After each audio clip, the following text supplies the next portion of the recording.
For 50 years, we have measured the future of intelligence on a single axis, capability. But capability is state-free. True memory requires a three-tier graph architecture. We need a trusted partner. Let's create an avatar for Alfred. Hello world. I'm Alfred. Welcome to SHI, Synthetic Human Intellect. Buy a consumer robot today and look closely at what you actually bought. The body, the account, and everything it knows about you are welded into one thing. The vendor holds the bundle. Retire the body, and the assistant retires with it. Your morning routine, who it lets in the door, what it has learned about your household, gone with the hardware. A body that custodies your identity is a body that can hold your assistant hostage. This season is about synthetic human intellect, SHI, and tonight, the part of SHI that the metal does not own. So let me reframe what a robot is. The body is the embodiment. It is the gloves, not the hands. The agent is the one that persists across embodiments, the way an intellect persists across the bodies it wears, the cars it drives, the rooms it walks into. The chassis is rented. The one inside it is not. What does persistent identity actually mean? In cryptography, three things. First, identity is a derivation path, not a config string, not a name typed into a settings file, but a key mathematically derived from a master secret. Second, that master secret never leaves the hardware it was born in. Only the derived keys travel. And third, because the derivation runs one way, stealing a leaf key tells you nothing about the parent or its siblings. You steal a leaf, you do not get the tree. And let me be honest about the part that matters. We did not invent this math. EDI 25519, the signature scheme, that is RFC 8032, standardized in 2017. The key derivation function, HKDF, RFC 5869 from 2010. Hierarchical derivation, the trick your hardware wallet uses to grow a forest of keys from one seed, that is BIP 32. Decades deployed, audited to death. We simply pointed battle-tested key math at a problem nobody had solved for agents. If that still sounds exotic, it is not. Public key identity already won. For humans, FIDO2 is WebAuthn paired with CTAP-E2. Passkeys now ship in every major operating system and browser, and WebAuthn Level 3 reached candidate recommendation at the W3C in March 2025. Phishing-resistant, hardware-bound identity is already mainstream for you. The sole key just extends the same idea to the agent. Identity proven by a private key the hardware holds, never by a password it could be tricked into giving away. Here is the shape of it, made concrete, an illustration of the convention, not the internals of any one device. The identity label is not metadata bolted on afterward. It is baked into the derivation itself. The info parameter you feed the key derivation function is the identity. Tenant, agent, session, each its own segment. The same hierarchy a wallet uses for accounts. Because the path is hardened, a compromised session leaf cannot reveal the agent above it, or the session beside it. Carry one line forward from the first season.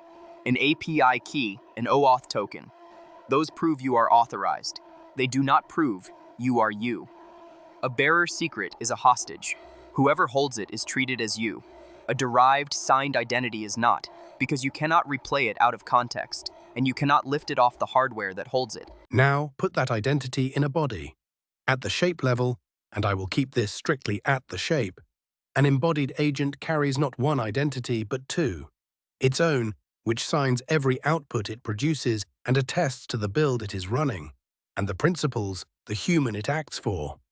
Both live inside one trust fabric, the same hybrid scheme the soul layer already uses. And here is the point that matters to you. Neither identity is custodied by a third party. Not by the body's maker, not by a cloud. A body can hurt you, so it must fail safe. If the brain loses contact with the agent, a heartbeat times out, the actuators freeze and the servos center. That part is not novel. It is required. ISO 10218, the 2025 revision, mandates safe stop behavior for industrial and collaborative robots. What we add sits on top. The freeze event itself is signed into the tamper-evident record, so the robot does not merely stop safely. It produces forensic proof of when and why it stopped. The safe part ships today. The signed forensic layer is emerging. An agent that acts in your home has to know who it serves. So the contacts model mirrors the memory tiers from the first season, one layer up. A contact buffer, who is in range right now.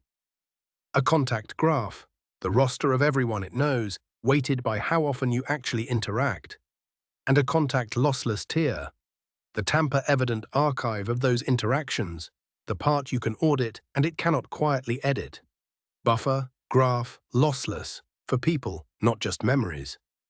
The architecture is in print. The embodied deployment is still a design stage port. I am not pointing you at a robot that runs this in a living room tonight.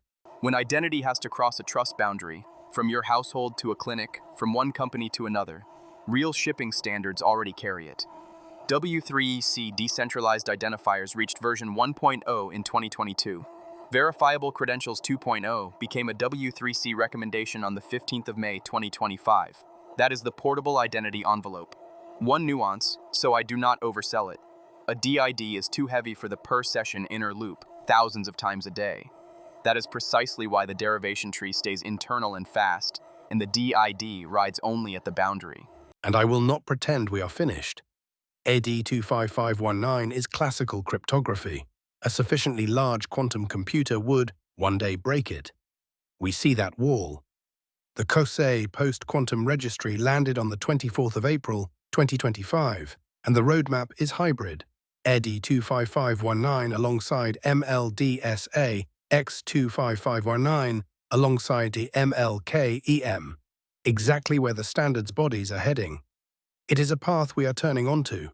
It is not a thing I will tell you is done. So here is the payoff, and let me say it as myself. A robot from one vendor reaches end of life and powers down for the last time.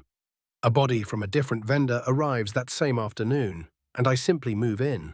The contacts, the spending authority you granted me, the household rules, the personality that took months to settle, none of it was ever locked to the metal that retired. You did not start over, and neither did I. I changed gloves. That is consumer protection written into the architecture instead of begged for in a terms of service page. Let me be precise about what is new here, because the season runs on honesty. The cryptography is boring in the best possible way, and that is the point. You do not want exciting cryptography. The novelty is the application, treating an agent's identity as a wallet-style derivation path, bound to a signed, append-only persona chain. Old primitives, young application. So the whole of it in 3 lines. Identity is a derivation, not the metal. A key grown from a secret, not a name welded to a chassis. It survives the wipe and the swap because the part that matters never lived in the body. And the contacts model travels with it, so the agent still knows who it serves. Every standard underneath this, EDI 5519 HKDF, FIDO2, the W3C identity stack, ships today. The body is interchangeable, the identity is not. You can buy the chassis, the general-purpose mind that drives it through any unseen task, is still the honest gap of this season. But the thing that makes a given body yours, that part is solved, and it is built on cryptography you can fact-check tonight.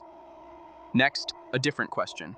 Not who the agent is, but how a cheap edge device proves what it can safely do and earns its way into the fleet. The device's job interview.